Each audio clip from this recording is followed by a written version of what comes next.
Oh my god. Okay, I was just playing around with this thing, finally got it on a new table, and look at that. It is coming out. Oh, I didn't put the set screw in. Details. Dude, it is coming out of there. I just lost it. I should have checked to see whether that was tight on there. Okay, problem statement. Problem with making the isolator out of bakelite is that there's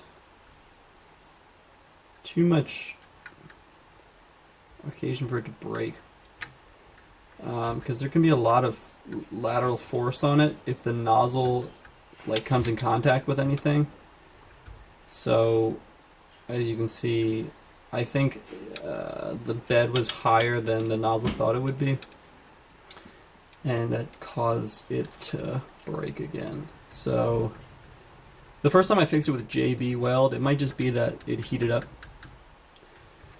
higher than JB Weld can be, but it has a tolerance of 500 degrees Fahrenheit, and 185 for PLA is nowhere near that. So I'm thinking I'm just going to buy this part from Lulzbot. Actually, I'm doing that right now because I'm tired of messing with this bakelite piece. So that, unfortunately, is a failure.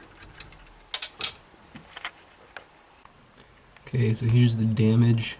Obviously, JB Weld was not the right stuff for patching this broken piece, and you can see some black plastic in there. It doesn't look like it's gone higher than that. I don't see anything on the washers. Those washers are actually just black. That was just their color. And then there's been some leaking here, so that'll have to be cleaned. And got a replacement part. I just bought this from Allspot because this material is just too brittle in the end. Maybe if I had gotten a different type of bakelite, don't know. It's worth possibly experimenting with, but yeah. Gonna have to clean this up now. So everything came off very smoothly. The washers, PTFE feed tube, everything up until this bakelite threaded rod, heater block, and nozzle. So I'm going to try to hit it with some hot air and see if I can remove it. Just got to kind of figure out a way to stage that. Well, here you go. I was trying to heat it with the heat gun here and used the crescent wrench on the nozzle while I gripped the block with pliers, and then I started gripping the bakelite piece with pliers, and it just ripped apart. So yeah, probably gonna have to, I don't even know how to, I'm gonna do some research on how to clean up plastic. Maybe I'll just turn on the resistor. Okay, the resistor is heating up. Got the bakelite piece off. Just got it plugged into a battery. Going at 2 amps. So this should heat up pretty quickly. And then I'm going to grip the threaded extension or maybe the heater block and try to twist out the nozzle with the crescent wrench like I was doing. Okay, that worked really well. I was able to get the nozzle out, which is, where'd the nozzle go? Nozzle's here. And let's take a look inside. And it looks like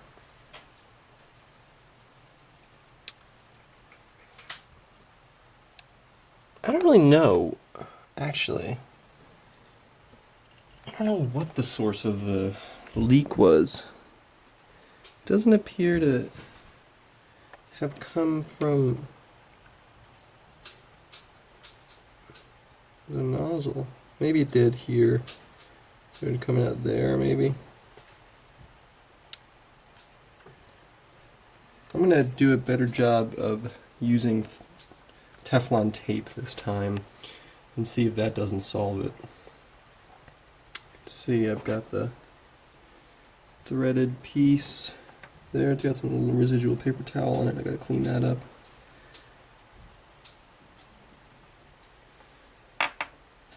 So if you need to clean your Budaschnozzle, just throw it into a large current source, basically. Alright, so that worked. Here's what we got. Parts that need to be cleaned. Benzomatic. This one's got propane in it. It's got a torch there.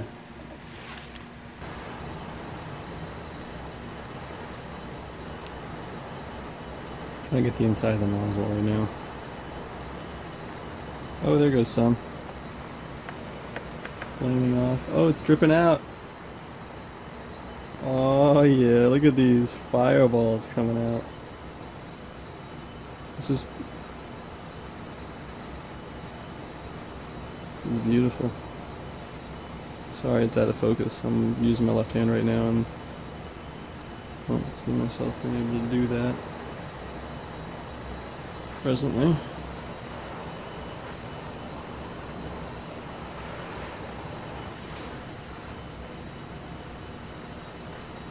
There we go. So yeah, I got some fireballs that dripped out down to there.